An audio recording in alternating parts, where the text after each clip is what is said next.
Buenas noches. Qué ilusión ser padrino de vuestra promoción. Agradezco muchísimo a la Universidad Europea de Madrid, bueno, pues esa generosidad para poder dirigiros estas palabras.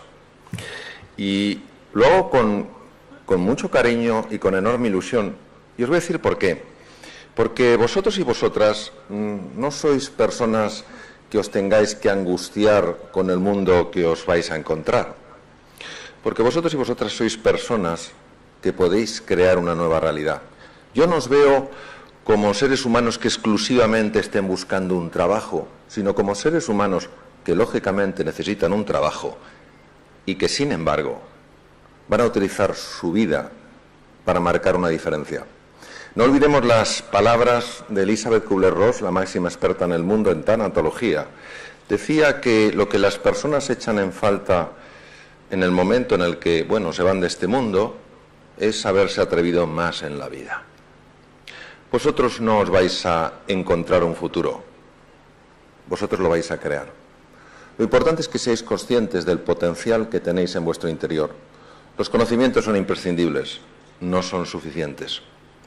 Cualquiera que haya tenido que ir a un hospital porque se encontraba mal o acompañando a un familiar se habrá dado cuenta de que, por supuesto, la técnica, el conocimiento del médico, el conocimiento del cirujano es imprescindible.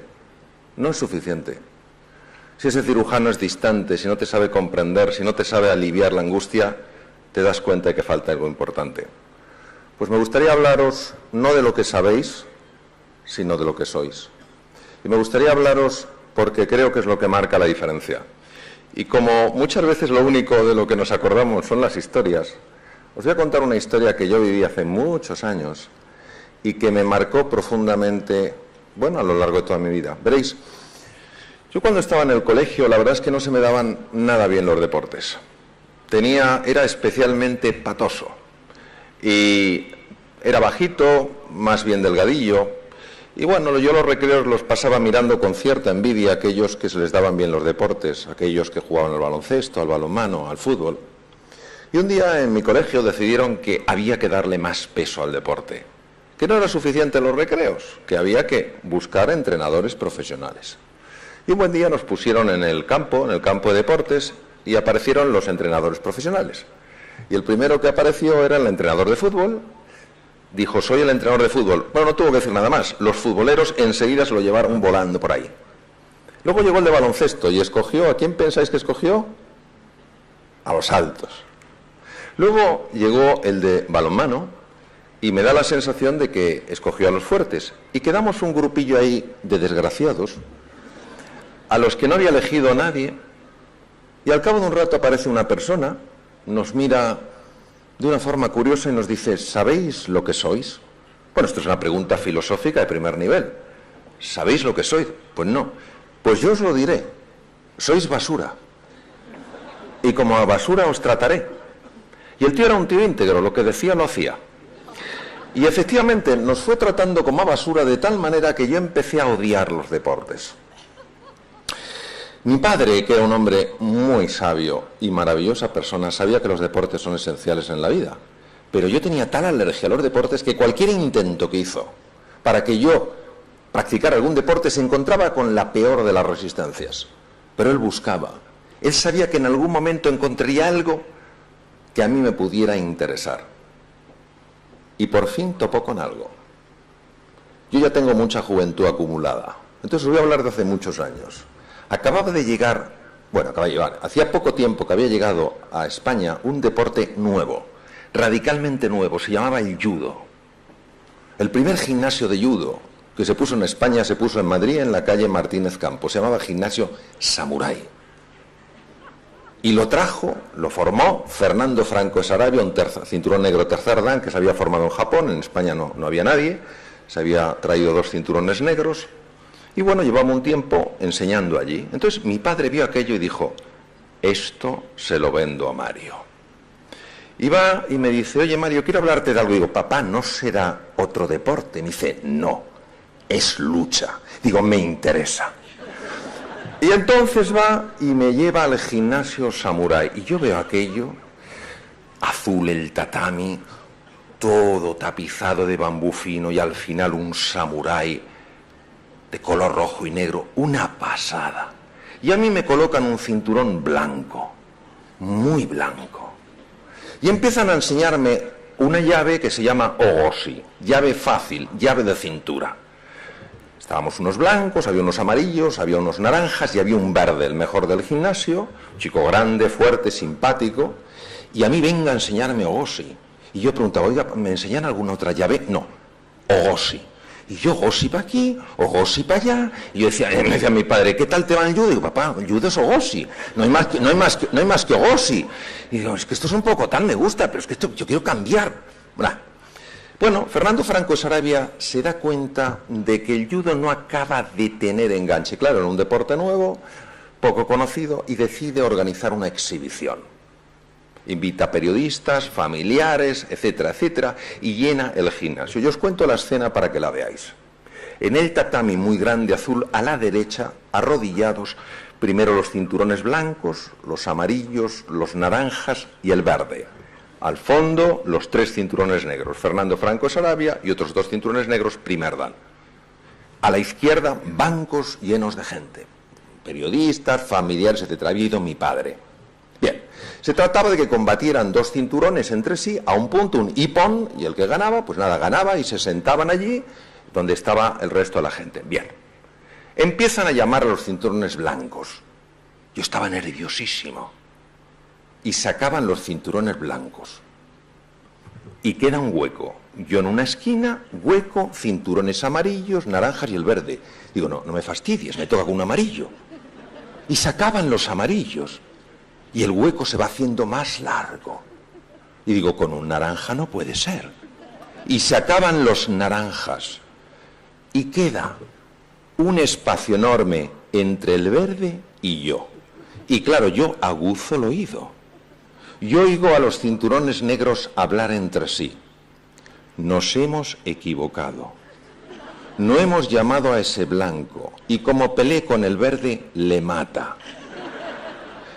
Pero escucho a uno de ellos que era muy piadoso y dice, bueno, pero el verde es nuestra estrella, que se luzca. Yo, ¿conmigo? Ante la perplejidad de la gente, llaman al verde y me llaman a mí. El cinturón más alto, el 10º dan de una escuela, es el cinturón rojo, y se le pone el cinturón rojo sobre el que ya tiene al favorito. Todavía me acuerdo aquel cinturón negro tan piadoso ponerme a mí el cinturón rojo mientras me miraba como diciendo, una última alegría, chaval. Bien, claro, yo veía esa mole y yo con mi ogoshi. Y en ese momento me llama mi padre, Mario, ven. Y me dicen los jueces, sí, ve. Entonces yo voy. Digo, ¿qué quieres, papá? Voy a combatir. Yo en el fondo le decía, voy a morir.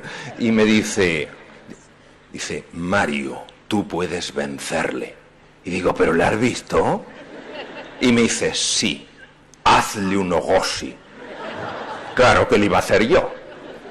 Digo, pero un ogoshi. Dice, Mario, hijo mío, yo te he visto hacer el ogoshi una y otra vez, desde luego, una y otra vez. ¿Y cómo se te da el ogoshi? Bueno, cuando yo volví, yo era distinto. Yo no tenía un ogoshi, el ogoshi me tenía a mí. Nos saludamos y él vino sobrado. Yo le agarré con tal potencia, le hice un ogoshi, claro, le levanté por los aires y creí que se mataba de la velocidad que cogió. Le agarré, cayó sobre mi brazo, me lo rompió, pero atención, lo importante. Yo gané el combate. Bien. Bien. Bien. Se produjo un silencio. Bueno, dijo, Ippon, punto. Se produjo un silencio y se oyó una voz. Es imposible. Ha ganado el blanco. Bien. ¿Por qué os cuento esto? Os cuento esto para que sepáis que vuestros conocimientos son muy importantes. Muy importantes. También es muy importante que confiéis en vosotros, que confiéis en vuestras posibilidades. Que un sencillo goshi, cuando lo elevas a la categoría de kojo goshi, consigue lo que no parece posible conseguir. Que tengáis esta confianza, esta firmeza. Sois absolutamente necesarios y necesarias para transformar esta sociedad. Y os voy a contar una segunda historia. Esto ocurrió hace mucho tiempo. A finales del siglo XIX nació en un lugar perdido de Alabama, Tuscumbia, una niña. La pusieron de nombre Elena. Elena nació sin ningún defecto físico, pero a los 16 meses de edad tuvo una escarlatina con una complicación muy rara, con una encefalitis muy severa. El resultado es que la enfermedad dejó a Elena ciega, muda y sorda. Los padres hicieron lo que pudieron para enseñar a esta niña, a la pequeña Elena, el lenguaje de los sordomudos a través del tacto, ya que ella no podía ver. Pero la niña se encerró en una frustración, en una noche oscura, porque no entendía lo que le había pasado, y los padres tiraron la toalla. No había nada que hacer. Un día, Alexander Graham Bell, el gran inventor, muy amigo de la familia, pasó por Tuscumbia y preguntó por la pequeña Elena. ¿Qué tal está Elena? Alexander, no hay nada que hacer. Hemos tirado la toalla. Y Graham Bell dijo, no tiréis la toalla, seguid intentándolo. Consiguió convencer a la madre y mandaron del Instituto Perkins para ciegos de Boston una mujer, Annie Sullivan. Annie Sullivan interactuó con Helen Keller. Sabía que esa niña tenía un futuro brillante, aunque nada más que ella pudiera verlo, a pesar de su ceguera, de su mudez y de su sordera. El resultado es que Helen Keller fue la primera mujer en la historia que se graduó con honores por la Universidad de Harvard. Un día un periodista, siendo ella una mujer muy famosa, la entrevistó y utilizando el lenguaje de los sordomudos a través del tacto, le preguntó lo siguiente. Fijaros qué pregunta. Señorita Keller, ¿hay algo peor en esta vida que ser ciego? Y ella contestó, sí señor, es peor poder ver y no tener una visión, porque cómo ve usted el futuro determina cómo vive el presente. Nunca dejéis que vuestro miedo sea superior a vuestra fe y a vuestra pasión. Jamás, jamás, jamás tiréis la toalla en aquello que os importa. Vosotros y vosotras sois las personas que vais a inspirar a muchos otros seres humanos a creer que los sueños nos transforman, que los sueños despliegan toda la grandeza que hay en nuestro interior y que al final creer se convierte en crear. Muchas gracias.